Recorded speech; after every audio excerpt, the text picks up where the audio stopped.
is PFS. Fire, fire! Are you feeling alright? Fire, fire! Bawala die die, badaya, badaya. Bawala die die, badaya. Bawala die die, badaya, badada da da wada die die. Oh daya, badaya. Bawala die die, badaya, badaya. Bawala die die, oh daya, badaya. Bawala die die, badaya, bawala da da wada die. What are that Daniel? What a dang hang God Daniel? Oh, what a dang. This is the Black Pot, aka Kukushunamo, where we speak truth to power. Now, here we don't criticize. And of course, if you hear us criticizing, it just means that we are only criticizing to build and not to destroy. That's the only condition. My brother, my sister, here we don't talk politics. What we talk about is patriotism. Now, the problem of Africa is patriotism. Now, if we do have patriotism, trust me, everything will be all right in Ghana.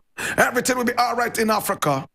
Yes, it's a problem of the mindset. Once the mindset is righted, every other thing will be righted. This is the Black Pot, brought to you by the kind courtesy of Mark Bansi, retelling the African story in scented products and perfumes.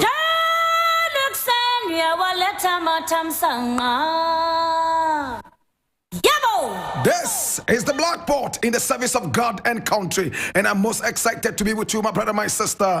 And yes, every time we get into this segment, remember, we don't go personal. We are focused on issues and not personalities.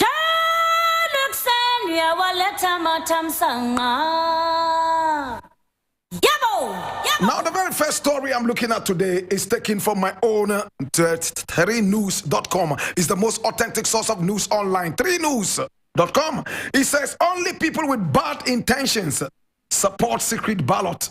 And this is Sami Jemfi speaking. And I go straight up. I'm so interested in this issue. I'm going to read it. It says, The National Communications Officer of the National Democratic Congress, NDC, Sami Jemfi, has called for an amendment of the current process of a secret ballot in Parliament, claiming it is hurting the country's democracy. Now, according to him, many stakeholders, including legal brains, have also demanded a scrapping of this system of decision-making in the country's legislature. Only people who intend on doing mischief in Parliament and intend on taking bad decisions which do not reflect the will, wishes, and aspirations of their people, will be in support of the current system of secret ballot. He said in an interview with Alfredo Kanse on TV3's Ghana Tonight on Wednesday, March 29. Now, this comes in the wake of the approval of 6 ministerial nominees by Parliament, despite a firm decision by members as MPs of his party to reject them.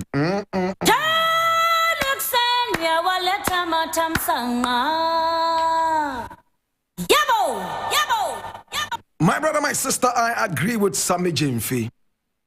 Now, MPs must understand that they are not in Parliament for themselves. They are in Parliament for the people. Everything they do must reflect their constituencies and constituents. There are some MPs who are so egotistical. They lord it on their own constituents. They hardly go to their constituencies, and when they go in there, they are like kings ready to be worshipped. In fact, they are demigods. How do you call yourself an MP when you do not represent the people? How do you call yourself an MP when you are shrouded in so much secrecy? My brother, my sister, the very first day that this terrible thing happened in Parliament, I was one of the first to condemn this dirty secret voting. Now, if you do represent the people, be bold enough to come and say whether you stood with this one or you stood with the other person. Now, those MPs who voted against their party's will, why are they not bold enough to come up and say, yes, I voted against my own party's will because of A, B, C, D? It means you're a coward if you can't say that. All the MPs who voted against their party's will, they are nothing but cowards if they are not able to come out and say, hey, I voted against my party's will because I have my own mind. I do not care if my party decides to kick me out. My brother, my sister, this is what I expect of them. But it looks like our parliament is now full of so much cowardice. No wonder even the Speaker of Parliament asked them, what are you afraid of if the people are behind you? Pass the bill. Yes, we shall pass the bill. Make sure that the bill flows. My brother, my sister, our MPs must rise to the occasion. At the same time, we must also talk to our constituents. These MPs that you voted into power are not demigods. You must stop running after them and begging them for crumbs from off their dining tables. You must not see them as people who have it all. They are only representing you. You must crack the whip anytime they are not ready to reason with you. But in our country, go to the ministries right now. You will see almost the whole of Accra there. Everybody is there begging for some crumbs off the table. People are no longer interested in jobs and employment. They are just interested in taking crumbs from off the tables of politicians. How will the politician respect you? Now, those MPs who voted against their party's will, were they bold enough to tell their parties that they will not listen to them? Yet today, as it stands, you have voted people in at a time that all of us are crying that the size of government is humongous. You don't care. You don't even respect your constituents. Where are the MPs who came to tell us that the constituents have told them that Ken Oforiatta must go? Are they still holding on to that? Or cowardice has set in? Sammy Jemfi has said nothing that is untoward. He's only re-echoed the minds of the average Ghanaian. My brother, my sister, the least said about this, the better.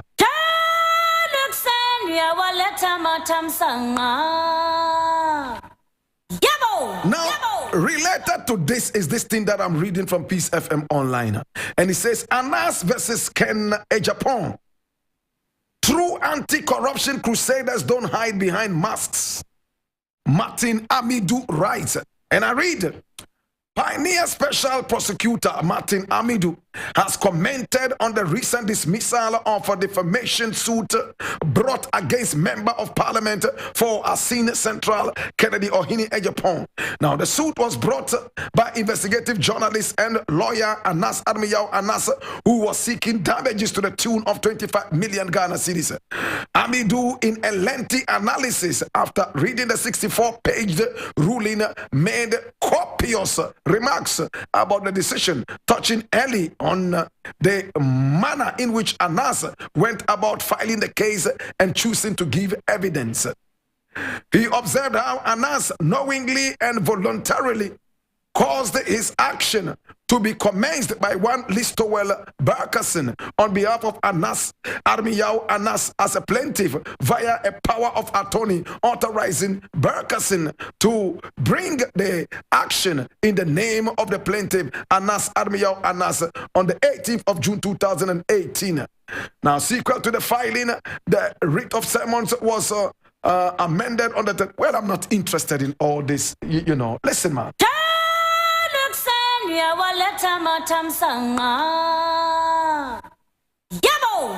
I'm not interested in writs and summons and all that hogwash. Bagdadash. Oh my God. Yes, Bagdadash. Hear me now, brethren. Martin Amidou is saying that no true, listen and read the lips very well, no true anti-corruption crusader hides behind a mask. My brother, my sister, in these times we are wise enough not to come out and ask our enemies to shoot at us, even if we are wearing bulletproofs. I know you want to hear it again. In these times, we would only be idiots if we came out and asked our enemies to fire at us all because we are wearing bulletproofs. My brother, there was an old man that I met in Tamale several years ago when I was a little child. And he told me even if he had 1 million lives, he will never even gamble with one of them. In these times, we have to be wise like the serpent. Better still, we have to be wise like the ant. What is Martin Amidou talking about? Martin Amidu was the special prosecutor, the very first one. He did not succeed to even prosecute a cockroach. In fact, he is the chief postmaster of Ave Post Monu. He is more of a letter writer than a lawyer to me, my brother, my sister. Same way, he's more of a letter writer and a talkative than a man who truly wants to see the work done. When Martin Amidu was put in there, many of us had our hopes raised. Many of us thought that there was going to be an earthquake around corruption in the country, dismantling the very foundations of this wicked act. But he came in and he was nothing but a white elephant, bulldozing his way and asking the people to show him respect, even though he didn't show that he deserved any. My brother, my sister, today Martin Amidu is talking about a writ.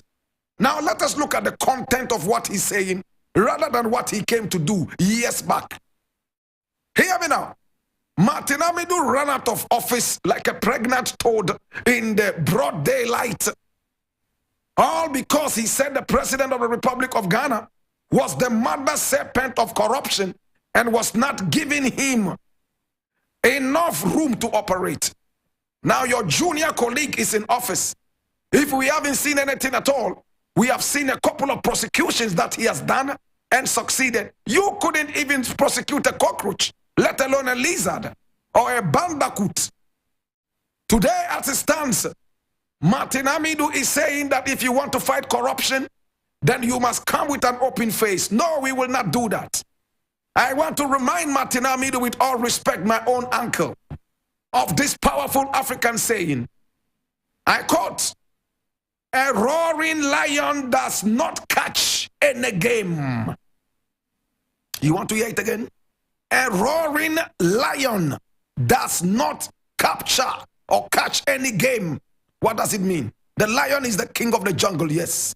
Everybody is scared of the lion. The lion is who makes sure that there is junglistic justice, right? Now, when the lion is about to catch a prey, does it roar? It doesn't. Because when it roars, all the animals will run helter-skelter. It won't be able to catch any, or it would have to struggle before it catches even a lizard. What does it mean? When you are ready for war, you do not come telling everybody that you are going to war. It's a proverb. We all need to understand the work of Anas Armiyao Anas. Much as we would like to see the face of Anas Armiyao Anas, the work he's doing is very, very dangerous. Today, if Anas Armiyao Anas shows his face and he's gunned down, we have to go out looking for another Anas Armiyao Anas, right? Ahmed Swaleh did not even show his face. They picked him up and shot and killed him in broad daylight. No justice has been offered the soul of the young man. He left behind 2 wives and a number of children. Today, as Ramadan has set in, only God knows who is going to buy them sugar and give them milk. Ahmed Swaleh never showed his face. We didn't know who he was until somebody came on radio and TV and decided to unveil the face of an investigative journalist. He was gunned down in broad daylight. Today, that same guy wants to be the president of this nation. And what is Martin Amidu saying? Still show your face, so we'll shoot and kill you. Oh, what nonsense. I am sure if Ahmed Swaleh was a son to Martin Amidu, he will not be saying this thing that he's saying. In a country where some people have more rights than others, where some people, when they talk, it's like they are croaking.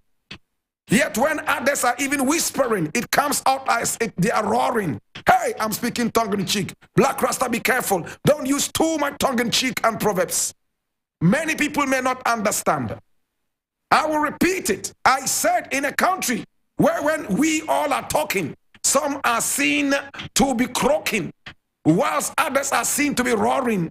My brother, my sister, we cannot be operating on an equal platform. Ahmed Swaleh never showed his face, yet they were able to unearth him through the lenses of Kennedy Japan. Today, Kennedy Japan wants to be president of the Republic of Ghana. They found him and shot and killed him. Martin Amidu still says what? Still show your face. This is Ahmed Swale who has been shot and killed. Do you know how many people are looking for Anas Admiyawa Anas? Because he's fighting anti-corruption, so he has to be careless. Please, let's be reasonable in these times.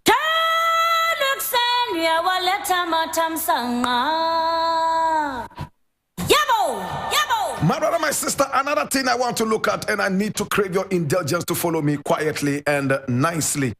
Listen, man, in our country, we have a lot of things that are working against us. But we need to also stand stronger. Now, I'm reading this from Peace FM Online, and I will certainly like to share it with you. It says, the more you accuse your MPs, the worse it will be for the party. Alote Jacobs cautions NDC. Alote Jacob cautions NDC. And this is something that I'm reading from Peace FM Online. It says, the more you accuse your MPs, the worse it will be for the party. Alote Jacob cautions NDC. And I read, Alote Jacobs has sounded caution to the opposition National Democratic Congress following the defiance by some of their members of parliament in voting on the new ministerial appointees of the President Nana Addo Dankwa Akufo-Addo. The NDC MPs had pledged not to approve the new ministers unless President Nana Addo Dankwa Akufo-Addo cast down the side of government. But last Friday, they defied the order and voted massively for the new ministers. The MPs have been described as traitors and further accused of receiving bribes. Unfortunately, Ghanaians were sorely disappointed yesterday when several members of the minority for some parochial and personal interests voted against the principled position adopted by the party. I'm also disappointed. Those responsible for the betrayal must do some serious soul searching and learn to place national interest over personal interest. Mr. Mahama fumed in a Facebook post. Now, what is Alote Jacob saying right now? What is he saying? He says there are more things to be presented to Parliament. So they should note that the more they are accusing them, the more they are cursing them, the worse it will be for them, because this is a big disgrace to the party. I leave it here. I said I leave it here.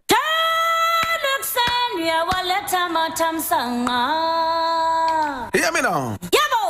Now, Alote Jacobs was a member of this party. All of a sudden, whatever happened, he broke away and went away.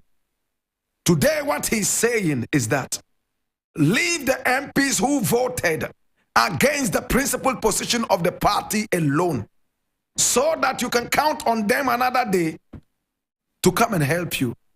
Now, what is the probability that now that they did not support us, they would come another time and support the party's principled position? Alote Jacob is looking for numbers rather than quality. Listen, and that is what it is with the game of politics. It's a game of numbers. It's not a game of politics. It's not a game of quality. Listen, my brethren. In our country, we are more interested in the numbers rather than the quality. Now, those NPP appointees that the government put in place and supported by the NDC against their principal position are nothing but demonic traitors. They should bow down their heads in shame. I want a man who will come out and say, yes, this is what my party is saying, but I am going against it. But you cannot hide under green grass like a dangerous viper and come out and vote against the party's principal position when you lied to the party that you were not going to do that. You are a cheap liar and a demonic traitor. That is what you are. I don't think you need those people in the party. Alote Jacobs. Listen, man, these people are traitors. Nobody wants to be in bed with the devil. They say when you eat with the devil, you make sure that your spoon is long. I will not even eat with the devil at all, let alone wield a long spoon. No need for that. These are demonic traitors. These are people who took bribes, as we were told. Why do you want a bribe taker in your party? My brother, my sister, we have to be careful. Some of them, before they even came into power, they had to go around bribing constituents to vote them into power. The other day we're talking about this. Some people were vexed. Now be principled. Once you hate bribery, Once you fight corruption, then you should be ready to come out all clean. And if you happen to be dirty, be ready to say you are dirty, but you will clean up. That is how you will get respect. All those people who voted for these appointees in this demons government, my brother, my sister, please bow down your heads in shame. And for Alote Jacob, listen, man, what do you need bribe takers in a party for? Is that the Ghana we want to build? What do we need liars in a party for? These MPs who voted are liars. They are demonic traitors. We do not need them. We need quality MPs and not just the numbers. Think about it. Unless you are putting the numbers ahead of quality, then you'll be making sense to yourself.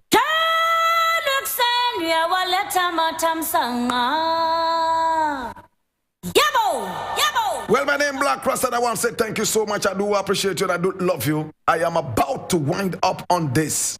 My brother, my sister, ECG is still going round disconnecting so many different houses, hospitals, and the rest. I would like to encourage ECG to continue doing that. It's a good thing. How on earth do you want to use electricity and you don't want to pay? You must have a plan. Oh, I don't have the money right now, but this is my plan. I will pay. It's better than not paying and hiding under whatever it is. And when ECG comes to disconnect you, then you start making noise. My brother, my sister, let's be responsible citizens. How do you expect ECG to fight Doomsaw when you are not paying? ECG is going around disconnecting people who have not paid up to 50% of what they owe, and you are still crying. Can you do that in America? What happened to those who are using prepaid meters? You have the privilege to use electricity and pay later. And you are still crying. Please, ECG, continue disconnecting them. Go on and disconnect them. Please have a certain kind of package. Talk to the people. Talk to them. Find out from them what package you have. And if they would accept that, that is better. It shows that you are responsible. I owe you. I don't have the money right now. I will pay. This is my plan of payment. To God be the glory. Eric Mawuena Egbeta is in the house.